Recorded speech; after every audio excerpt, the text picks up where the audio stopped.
Okay, I think we are live, and let's go live over here on Instagram as well. Hello, hello.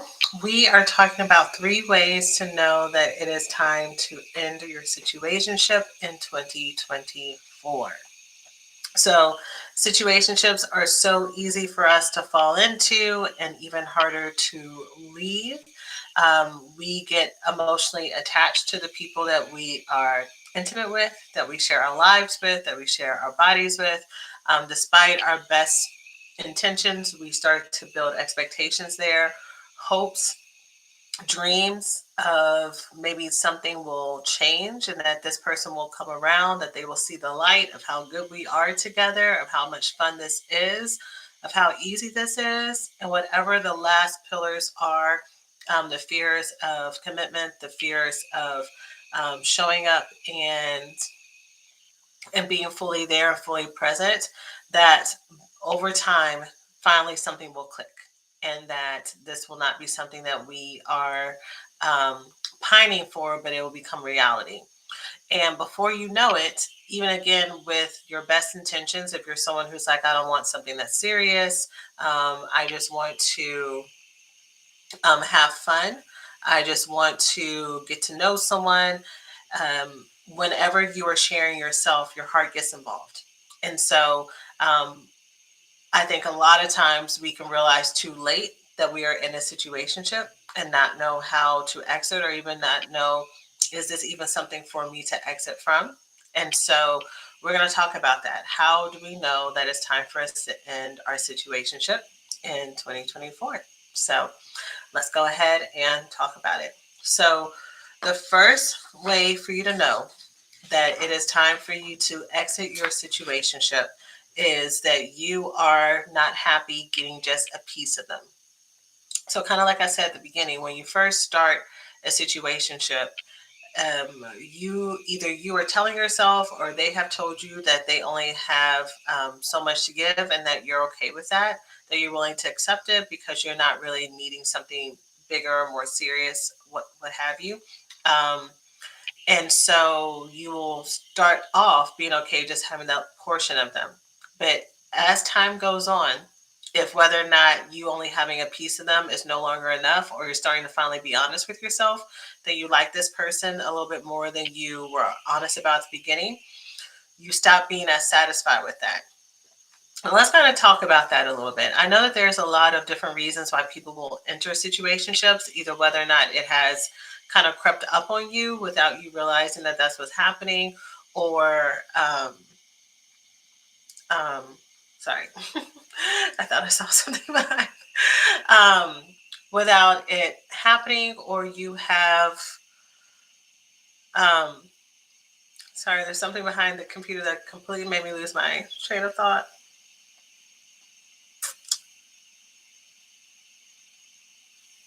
The reasons I think I was about to say the reasons why people kind of get lost in the situationships is because you are trying to convince yourself that you're okay with just little smaller pieces of a person, of a relationship.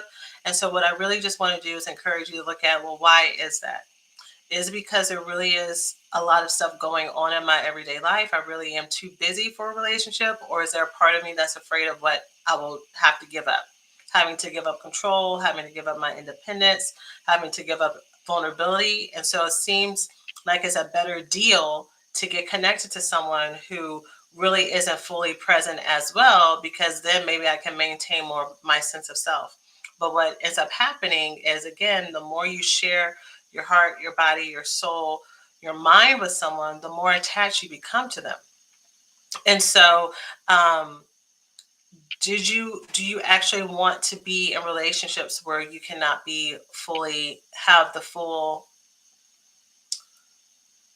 certainty that that person is going to fully show up for you? So, are you getting into it because you want to maintain that control? Is it because this person just seems so wonderful that you are willing just to take a portion of them? And whether or not you're being honest with yourself or not, you're kind of hoping that over time that maybe y'all will slip into a relationship or something. Um, Adacia says, I think I'm comfortable with the stability and tangible things.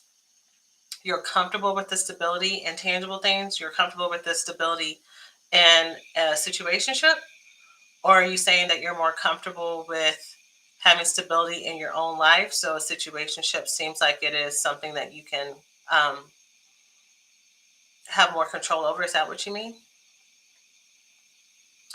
But I think that many people who get into situationships and find themselves unhappy is because they weren't being honest with themselves from the start of what they actually wanted. Um, that yes, it is possible for you to be able to have freedom with someone who actually is committed to you and fully available to you. You don't have to exchange one for the other. But when you have been in relationships where you fully lost yourself, or you've been with people who have dominated and tried to take over, it can be really hard for you to see that there actually is a middle ground. In my own life, finances and things they give me, but emotionally they give me nothing. So let me see your original thing. I'm comfortable with the stability and tangible things. Okay, so um, if you feel as if the finances and things they give you is enough, then great. But you put a little emoji after your first statement, like that, like that frustrated emoji, which tells me that over a while, that emotional part, which is what you're wanting, is no longer, it doesn't balance out. Like you're wanting more of that person. Let me know if that's right. Let me know if that makes sense. So when you're no longer happy getting just a piece of them, that is the first sign that it may be time for you to let it go. The second time is that it's causing you, or the second sign that it may be time for you to exit a situationship is that it's causing you mental confusion and starting to eat up your energy. So when you cross over from being like, you know what, that's fine, that's cool, I'm fine with just, going with the flow, when you start to think about this person, this relationship, and trying to translate their intentions when they say this, right, or when they do this thing, you've already said that you're not really in a committed partnership. So when they start to say things that allude to them loving you, or that you're the best person they ever met, or that this is something that they want to be in all the time, and that you're so amazing, you can start to go into your mind and try to do some mental gymnastics to try to say, okay, wait, I thought we were doing this casual thing, but now they're saying all these other things that goes along with it that doesn't sound like that goes along with it. Have we shifted into being partners? Have we shifted into something that's more serious? And this is what makes a lot of women stay in a situationship longer, because it starts off casual, but then non-casual things are being said and done. So whether or not they are, to some person's point, paying for gifts, paying for bills, paying for all these other things, they're whispering in your ear and saying all these really amazing, sweet things, but you're still not in a committed partnership with them. But your heart starts to believe that you are. And so you will start to have a whole lot of confusion around, what am I allowed to ask for? What am I not allowed to ask for? What am I, and allowed may not be the right word, but what makes sense for my expectations? Um, I told them that I was okay with this being casual, for us just seeing where this goes, but now I want more. When you start to press those things with someone that you're in a situationship with, they will push back if they have not transitioned into being in a committed partnership with you. And you will be very confused. You will be very confused about, how can you say this when we're doing all these other things? And that's usually when fights start. That's when the push pull and saying, okay, if you're going to act that way, then I'm going to pull myself away. Usually, when you're in that part, though, it's just a fake threat. You are going to say, okay, well, I'm not going to talk to them. I'm going to block them temporarily. I'm going to act like I'm not available, but it's all just manipulation and games to try to get them to miss you and to get them to come back in. And here's the thing, they're always going to come back, but not because you are so wonderful, because if you were so wonderful, then they would probably be in a committed partnership with you. Let me scratch that. You are wonderful. You don't know that you're wonderful because you are allowing someone to take from you and to use you and to get a lot of benefits from you, without giving you the boundaries and the standards that you're asking for. And so that is the real change. So the third thing, because I want to say this because it's connected to this, The third reason to know that it may be time to exit a situationship is you're feeding this delusion that this relationship is so good that they're going to change and that they're always going to come back. But the truth is, they just like things that are free.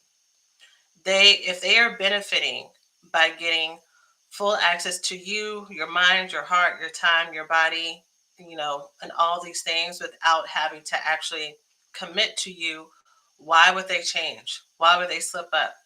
If they know all they have to do is wait for you to get mad, to complain a little bit, to have a little bit of a tantrum, to act like you're not talking to them for a little bit.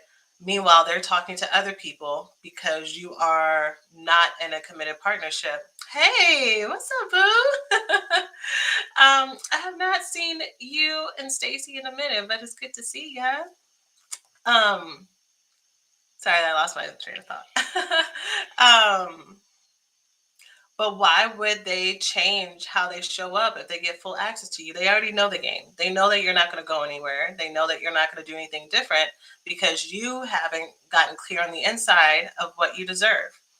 And when you struggle with love addiction, which is what we teach about here, or what I teach about here, when you struggle with love addiction, you have this belief that this person is the only person that can give you what you're looking for. So when you're in a situationship and you've spent time, days, months, weeks, years connected to someone and emotionally invested in them, you are really emotionally invested not only in that person, but also the ideas and the hopes and the dreams and the fantasies that you have attributed to this relationship with this person.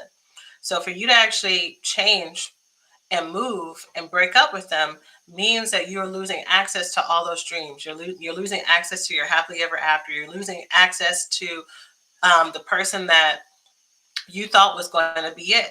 You thought that this was going to be that story where, y'all started off, y'all were just hanging out, and then y'all looked at each other and then said, you know what are we doing? This is crazy. Let's just make this work. And this person has shown you from the beginning that they have not had the desire to do that. And that does not change just because you want it to change. You have to go by what people are doing and not by what they're saying. You have to trust. What does my Angela say?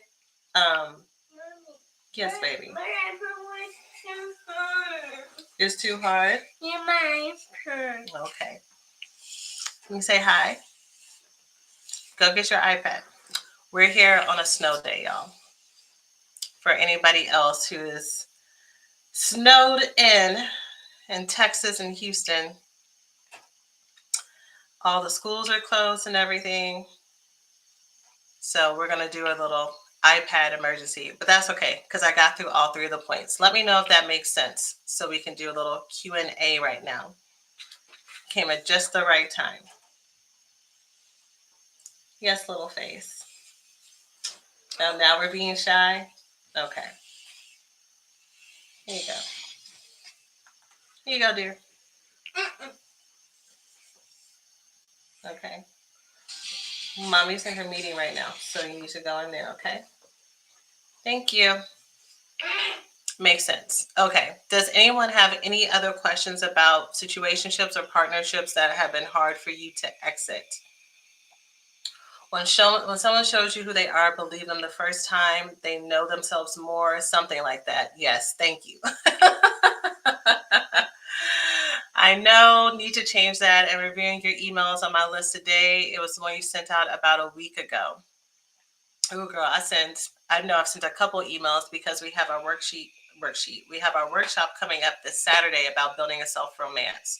So I know the emails I've been sending out the last couple of weeks. Let me know if you remember the title of it. For the last couple of weeks leading up to it, this workshop is about building a self-romance to feel fulfilled within so that you are not so reliant on outside people and relationships to make you feel enough.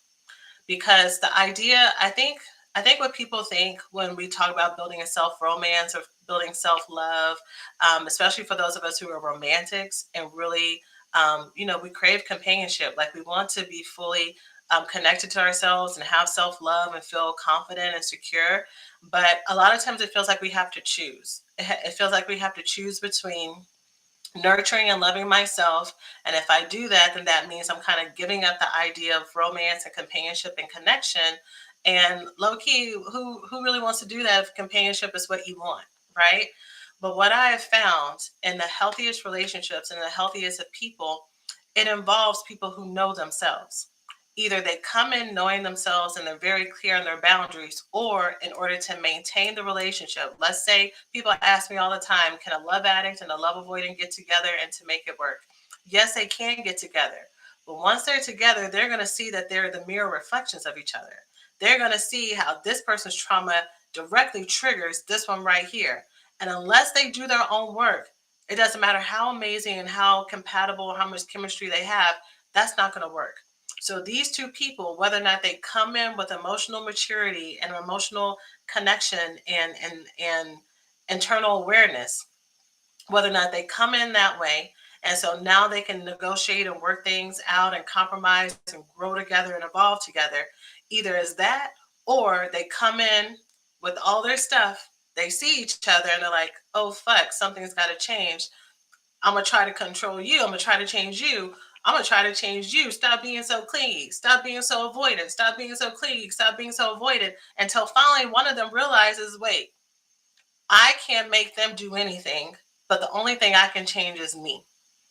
How I changed me is to start to get healthy on the inside. So when they start doing things that's triggering to me, I'm not going to react and blow the relationship up and make them pay for trauma that they didn't cause, and then also have things that they are doing reinforce my trauma. I'm going to be clear on what my boundaries or standards are. And now this person is like, okay, well, I don't have anything to react to. And they're going to keep trying to like get you to go back to what happened before, but you've taken care of yourself. So either they are forced to say, okay, I'm reacting. I kind of look kind of crazy right now. I kind of look kind of all over the place right now. Either they're going to exit and find someone to be dysfunctional with them, or they're going to say, okay, let me look at myself. Either way, you being clear and building a romance with yourself and being so in touch with yourself is the recipe for a healthy relationship for those who want it. And for those who don't want it, or those who just like, you know what, I want that, but really I just want to be content.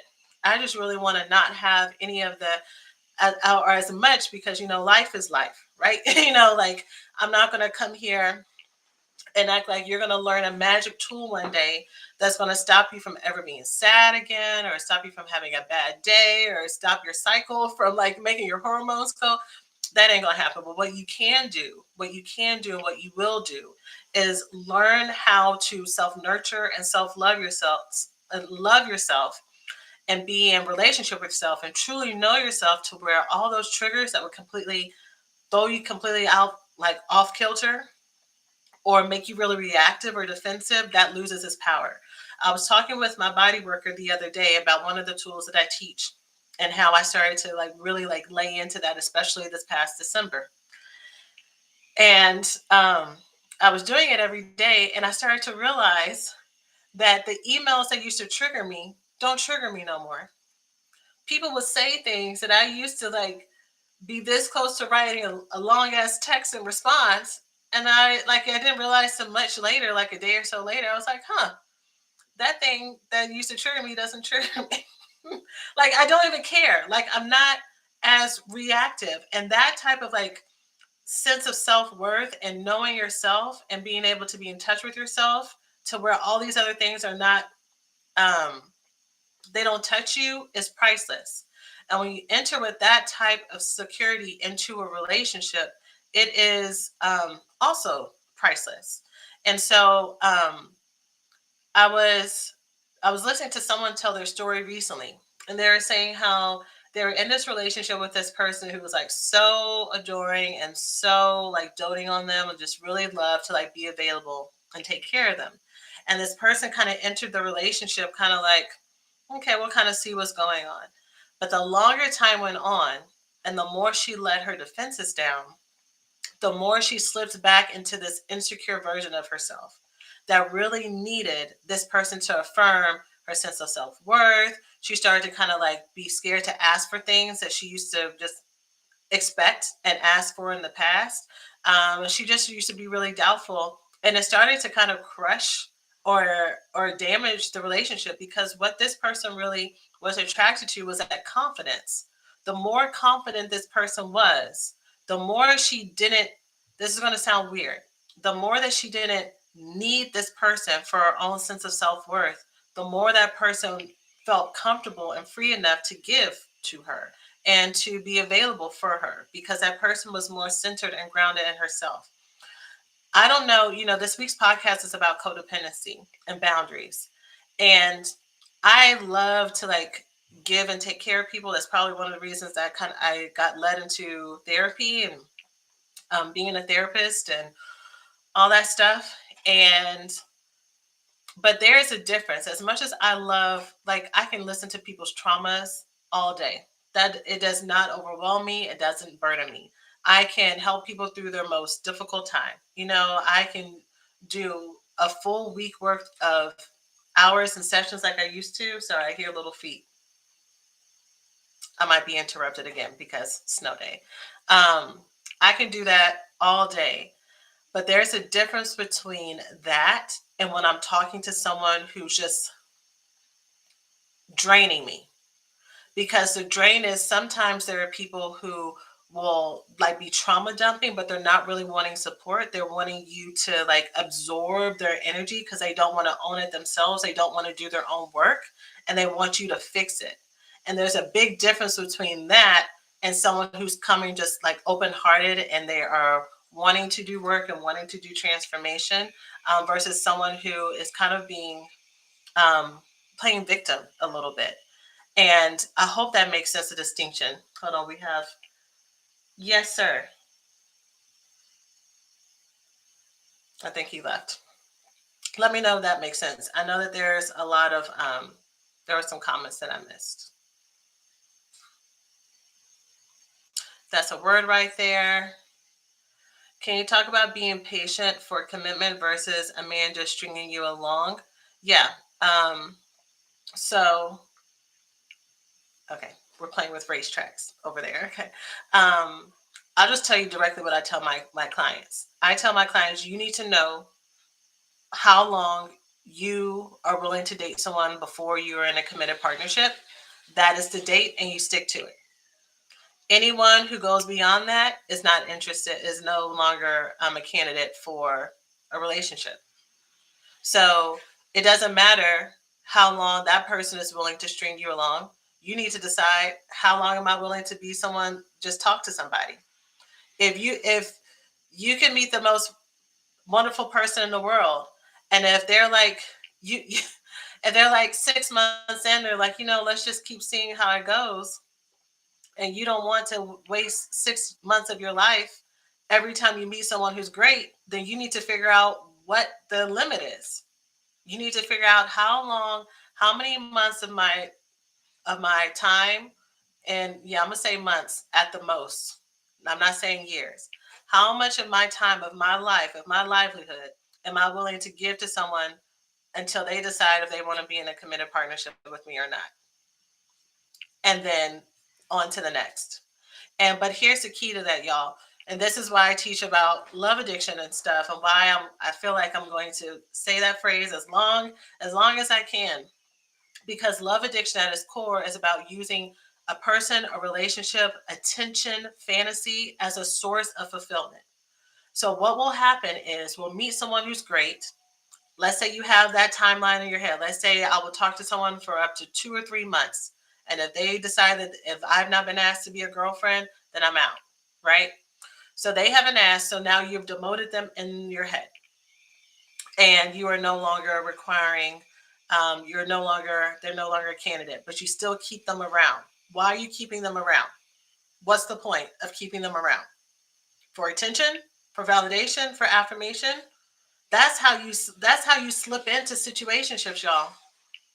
You slip into situationships because you are going to you're going to trade off holding this boundary for cheap and momentary affirmation and validation in a moment. Access to you is a prize and it's a treasure. If you're not willing to pay up And by pay up, I'm not talking, I'm not pulling from like Share 7 with like money and stuff. Everyone do what you want to do when it comes to that. But if you're not willing to pay up energetically to respect me enough to say, you know what, you are so amazing, I am going to treat you with the respect and the boundaries and standards that you are asking for because you're worth it. Like that's what I'm going to pay and invest in you. If they're not willing to do that, then they don't get access to you. And if this is a person that is a source of validation and support for you, you need to find platonic, healthy sources of validation and support. If this person is your source for social fun and pleasure, then you need to find other sources of pleasure and fun and healthy social groups outside of these instead of just using potential romantic partners. Because then otherwise you have a life that unless you have a romantic partner around, official or non-official, your life is not as fun, it's not as dynamic, it's kind of boring, and then you're more liable to go and start entertaining people that you don't really like or that aren't really treating you the way that you deserve. You're liable to, go and get back on dating apps for fun and stuff because you don't have a life that's full without it, right? You want your life, you want dating and romance and all that stuff to be a sliver of your life, right? We want that to be a complement to all the other things that you have going on. But when it's the only thing going on, of course, it's going to be a lot easier to be more obsessive about it or to not really be able to detach from it because your life is low key built on it. Even when you're single for a long period of time, if you're single because you just accepted that dating is hard right now, and so you're kind of distracting yourself, you're not really investing in a life that's for you, but you're distracting yourself until the next dating relationship. Everything you're doing over here is not going to be as good and as enriching and as fulfilling because there's a thought in your mind that's still saying, my life isn't fulfilled or it can't start until I have this. Like, this is where the real magic is. This is where the real fun is. But I guess I'll do this in the meantime. Right? Let me know if that makes sense. And let me know if I answered that question. And when you're clear about boundaries, they try to clean up their act for a little while. Yeah. Yeah. There are people who teach, and I agree with that. They say don't ever tell someone specifically from the beginning what your expectations are and what you want because anybody can fake it. Anybody can fake it. And just be mindful about giving someone the roadmap to fully impress you because as fun as it is, being impressed is fun. Being treated or wined and dined or taken on trips or gifted with things or acts of service or just compliments, whatever your thing is, that all feels great. But you want to make sure that someone is coming with like their actual um, real self and not the mask. We all have a mask, but you don't want to help them to deceive you. Now you're preaching today. Are we talking about people that are exclusively dating? Well, the original topic for today was 3 ways to know it's time to end your situationship. As a quick recap, I said the first one was you're no longer happy getting just a piece of them. The second one is causing you mental confusion and ending up your eating up your energy because you are trying to decipher. You went from being casual, and the thing about situationships is they never ever ever stay with, okay, let me just see you friends with benefits, and never just ends with let me just see you for a hookup and end here or there. Like the definition of a situationship is, or what is involved in a situationship is y'all are hanging out, you're like talking, you're connecting, you're vibing, you're being vulnerable, and you start to build something that is more than just casual acquaintance. And with that, the person that you're in a situationship, one or both people, usually starts to get a little bit more loose with the things that they say and the things that they do. So you can be in a situationship doing boyfriend, girlfriend, girlfriend, girlfriend things, and you are still no closer to being in a committed partnership. And so when that starts to happen, you will spend a lot of time and energy trying to translate what's happening. Why is this happening? I thought we were casual. Maybe we're not. Maybe they're starting to build feelings for me. Maybe.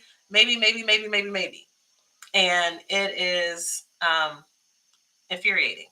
Um, And then the third thing that I shared is you're feeding a delusion that this is so good that they're changed, but that they will change. But really, the person is getting all this stuff for free. There's really no reason for them to really change or to really invest. So, this is literally what I walk women through in my recovery school program is like translating who are these people? Why are they here? Why do I keep getting put in these situationships? How do I break out of this? And how do I build a life that I want and actually be with partners that actually treat me worth a damn? And that I can actually move forward and that I can actually stop dating my dad. Oh my God, or dating my mom. There is a girl, and I need to stitch her on TikTok. There was a girl who was like talking about her history of dating and everything, and she's like going through all these different men. And then she says there's one guy who she was just connected to who on their first date he flaked on her, and then she like just kind of forgave it, and then they hung out, they had a great time, and then he started to flake on her for a couple more days. But every time he flakes on her, he has his really like, he's super apologetic. He has this crazy excuse that you already know. I mean, you're watching it and you're not connected to this guy. So, you know how you can listen to somebody and you're like, girl, that's bullshit. But when you're in it, you're like, well, I know it sounds crazy, but maybe, or I know it's not the truth, but he's really apologetic. Like you're more willing to give them a chance, but everyone on the outside is like, why? And so it was one of those situations. So she talks about how this guy is flaking on her, and I'm waiting for the punchline for her to say that she's done with him. What she ends up saying is, it reminds me just like when I was younger, and my dad would always make these excuses and say that he was going to show up at my birthday party or he was going to, bring me lunch at school. He never did, and I would just sit there and I would be looking at the door waiting for him, but he would just never come. And it just reminds me of that. And so, but I would just say it's okay, Dad, and just give him an excuse. And so now I just feel like I just need to be single.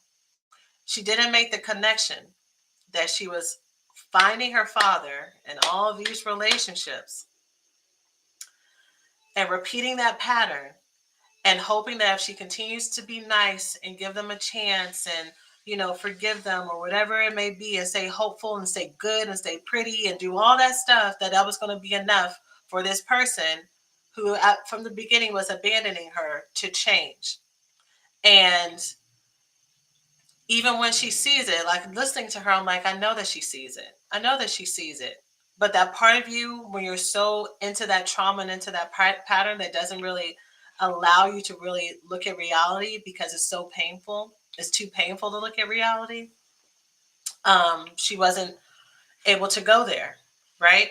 And so this is what I really try to help my clients do in the recovery school program and like hold their hand through it so that they can gently come to the other side and stop being in these types of relationships all the time, and heal the trauma that brings them to this place so that they can actually have relationships that help them feel better. So for anyone who's joining for the first time, that is how I help women. My recovery school program that helps women heal from love addiction, love avoidance, love deprivation, and the trauma that causes it, and improve your self-esteem.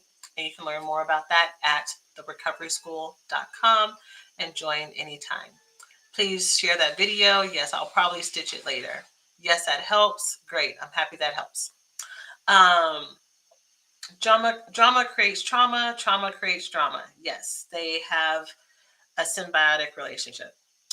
Ooh, I cannot. I'm able to hear trauma, help them problem solve, but then I have to take a break, self isolate. I can actually take venting better in some ways, depends on how dramatic. Yeah, my boundary is, which I guess I kind of already said, if people are just talking to me just to talk, and like that's all you want, and you don't actually want to move forward, and you don't need to move forward by hearing my advice. I don't need to give advice to people all the time. But if you're someone who just like needs to like dump all the time without moving forward, I really just don't have the space for that. Yes, sir. You have powdered sugar on your mouth. Did you eat more donuts? No, two of them. You just ate 2 of them? Okay. All right. We got a little Spider-Man here. Okay. Um, Please explain intentional dating. Hey, Tamika. Um, Intentional dating, I would say intentional dating is you are clear on whether or not you want to have a commitment or whether or not you're wanting just to have fun. So you know that. Hmm? Yes. Go ahead. Go ahead. Okay. Thank you. All right. You're gonna stay here for one more minute. Then you're gonna go finish playing with Mario Kart so I can finish my meeting. Okay. Mario Kart or your racetrack. We'll go with Jack and wait, Jack. I just said, go ahead. Okay. Thank you. Thanks for letting me go. So you're both clear on what you want. So this is where people maybe at the beginning when you first start meeting each other, you're like, okay, so what are you looking for and what are you looking for? One or both of you needs to say whether or not you're interested in a relationship and the other person needs to match. If you say that you're interested in a relationship and the other one just says, well, I just want to kind of see where things go, red flag. And red flag, not because that person is a red flag person, but just because they've already told you they want something casual. So going back up to that person who was like, how long do you talk to someone before you're like, you know that they're stringing you along? You have to have in your head, how much of my time am I willing to give this person before I realize they're wasting my time? So you have to have the number. Boundaries are about what you set, not about what someone else gives you. Okay. Um, in a marriage, I'm at the point where I can't be empathic to any more excuses. I feel like I'm being so mean. I have always been the person to say it's okay. I understand, and inside I'm hurt. Okay. So, is that your declaration that you're actually done, or are you just kind of? Is that your declaration that you're actually done, or is that you kind of lamenting and getting it out a little bit? Because sometimes we can make statements and say, you know what, I'm just so sick of this, I'm not going to deal with it anymore. But we're not going to put action behind it. We just need to like vent and get it out. So, which one is it for you? Or are you still deciding? And it's okay for you to say you're still deciding, but you just have to know what stage you're in. The stages of change, who has been a minute. Y'all, guess what? No, I'm not going to tell y'all. I'll tell y'all later. I'll tell y'all later. I'm not going to tell you now. But there are stages of change that we learn about as therapists, or many therapists do. And so there's the pre-contemplation stage of change, the contemplation stage of change, the preparation stage of change, the action stage of change, and then maintenance. Okay.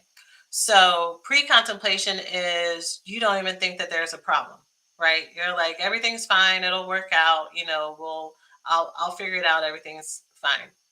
Contemplation is you know that there's a problem, but you are not, or you're examining it to see if maybe a problem exists. Preparation is, okay, I see that there's a problem that exists, and I'm gathering all my resources before I actually start to change the problem. Right? So I'm listening to people, I'm getting other people's advice, I'm maybe learning skills, but I'm not really ready to actually put this into action. Action is you're doing something about it.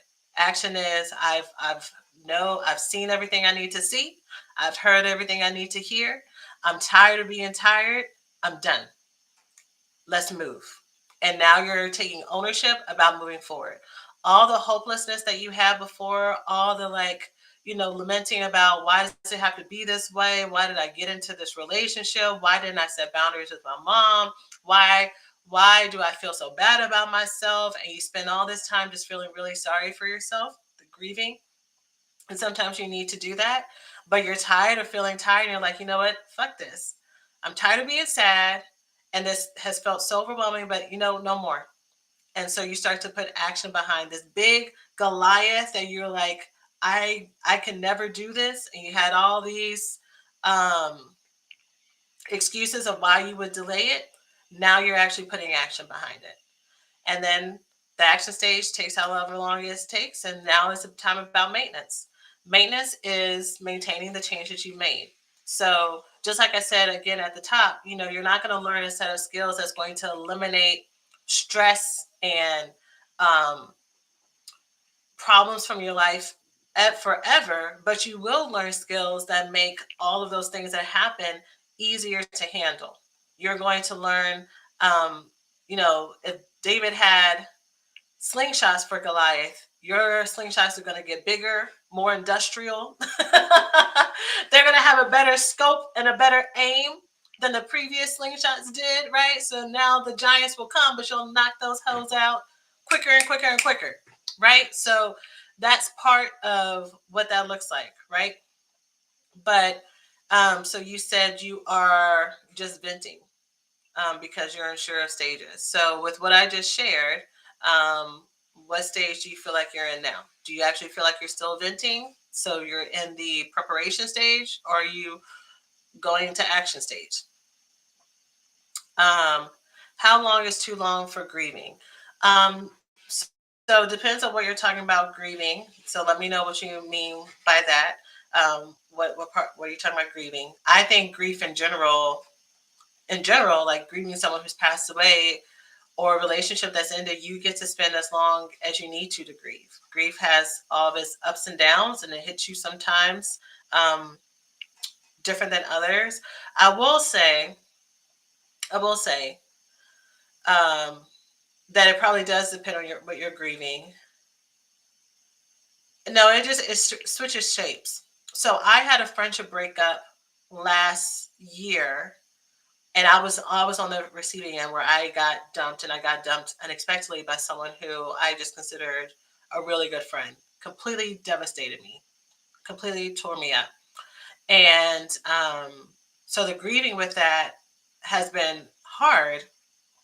And then something hit me the other day, which was like, why are you grieving over someone that just so haphazardly just discarded you and let you go?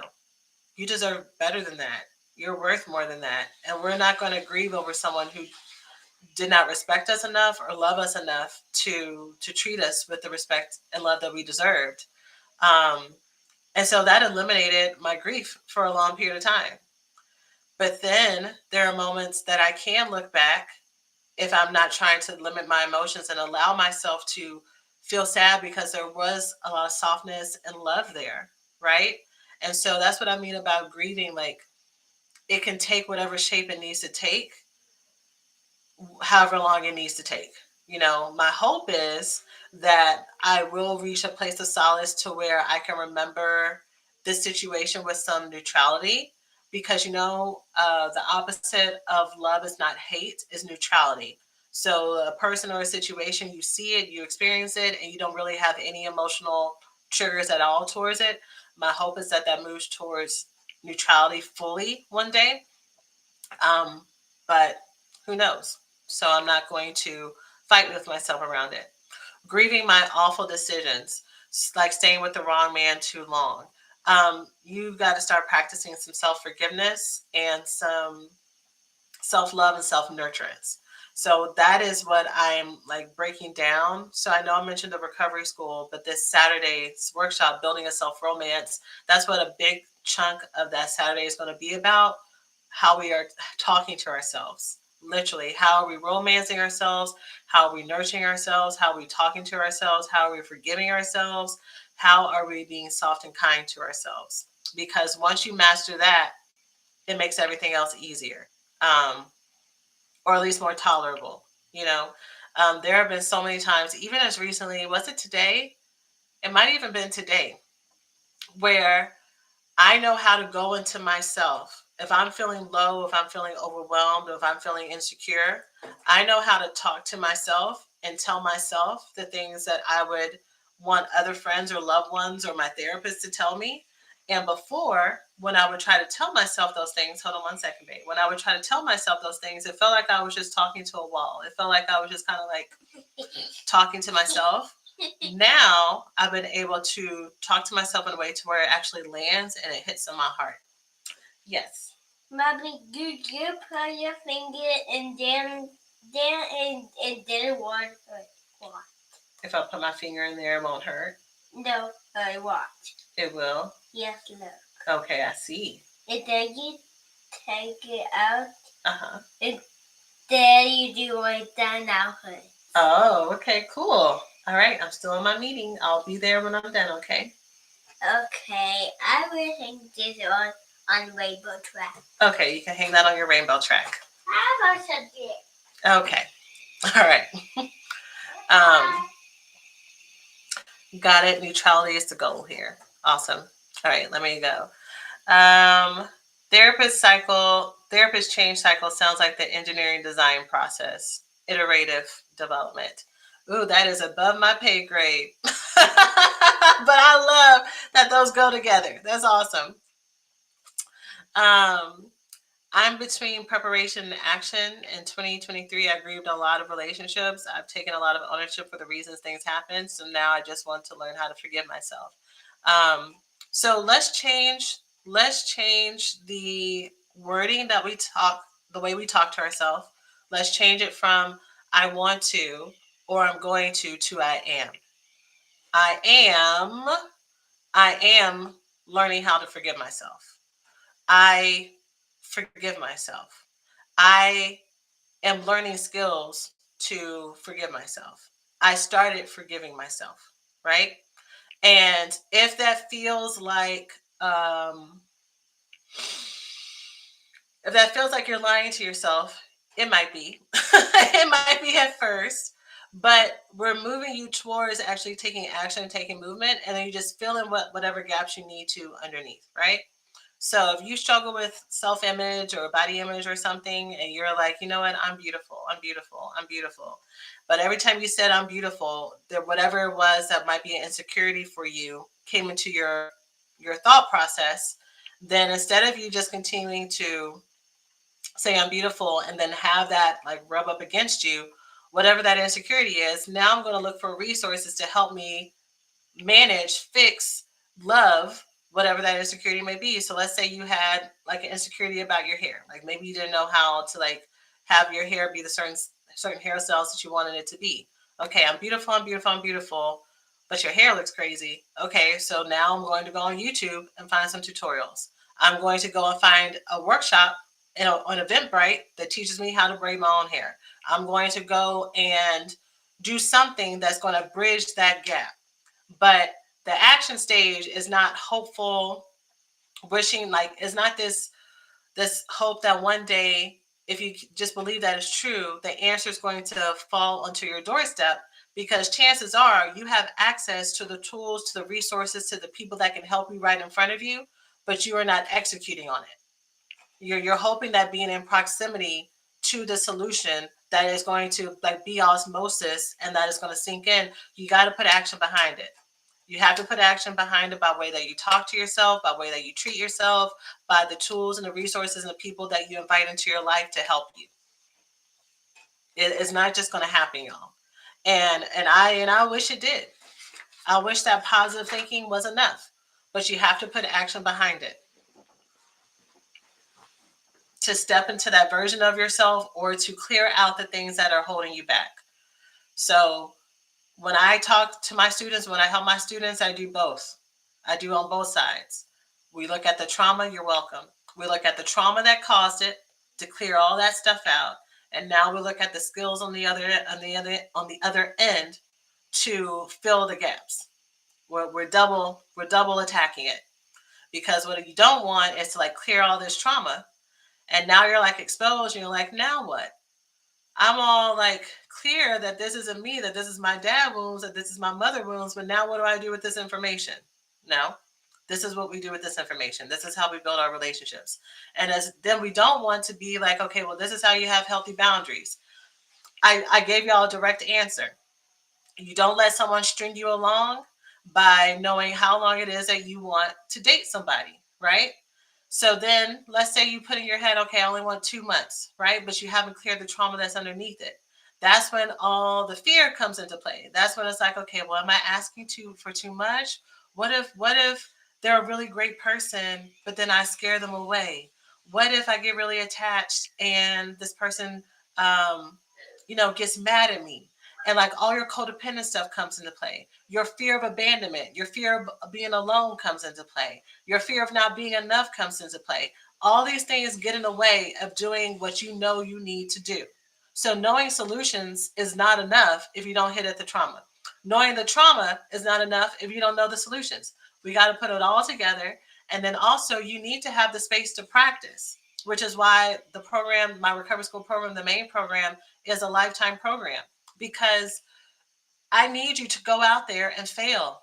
Low key, I need you to go out there and attempt to do boundaries with someone for it to not go the way that you want it to, and for us to come back and talk about it, and for you to feel that that's okay.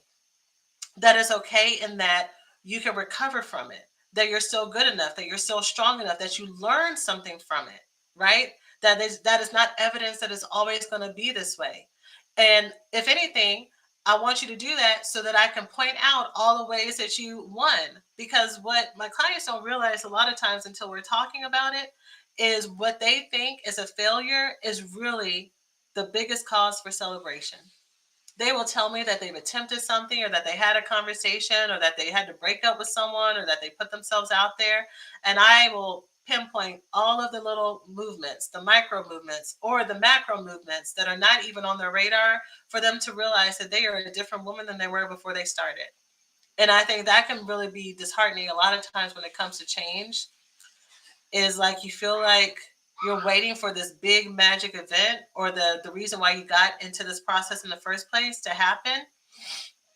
And so it can feel disheartening because you're like, it's almost like if you keep looking at, y'all saw my son, if I keep looking at him waiting for to notice when he's taller, I'm gonna like feel like I'm losing my mind. Instead of maybe if I go and look at him a month later, then I'll be able to be like, oh, you grew an inch. But looking at it every day is harder for me to notice. But someone on the outside can point that out and then celebrate it. And then, it really helps. But because I'm seeing him every day, it may be harder for me to tell where the growth happens. But someone else who comes in can probably see it more readily. Hopefully that made sense. Okay. Um, She said, above my pay grade as well, but reminds me of how we're always under construction and deconstruction. Awesome. Yes. Kenyatta says you have to do both. Yes, we have to do both. Okay. Cute little voice. Yes, he does have the cutest little voice. I wish I could like bottle it up. This I I hope that I'm lucky enough to say every age is my favorite age. But this age right here, this like 3, 4 age, is so is so sweet. He's like full of cuddles, and he like asks all these questions, and you know he's a firstborn, only child, and he's like super conscientious about like rules and stuff, and like he's just my little angel. Look a dingle. And here I came. Here I invited him to come. Okay, he's gone. I've come to understand that if I knew better, had different conditioning, I would have made better decisions. Forgiving myself is getting easier. That's awesome, babe. I love that for you. I love that for you. The other day, I spent time understanding my family system. There was no way healthy relationship patterns could have come out of there. Yeah, yeah. And so that absolutely helps with the self forgiveness, understanding what you've been set up for, understanding that you have literally made lemonade out of lemons, is great. And and I want to encourage you to continue to do the trauma work that may be underneath, because even when we understand that our family life are projections of other people's stuff, we still have to do the work to let go of things that were given to us that don't belong to us. So like carried shame and carried depression and things that aren't ours. Okay. Will I be able to see this later? I missed some of it. Yes, I do plan to post this replay. Are there any other questions before I end us for today? Any other questions? Any other questions? Questions about the topic of today, which is 3 ways to know it's time to end your situationship in 2024.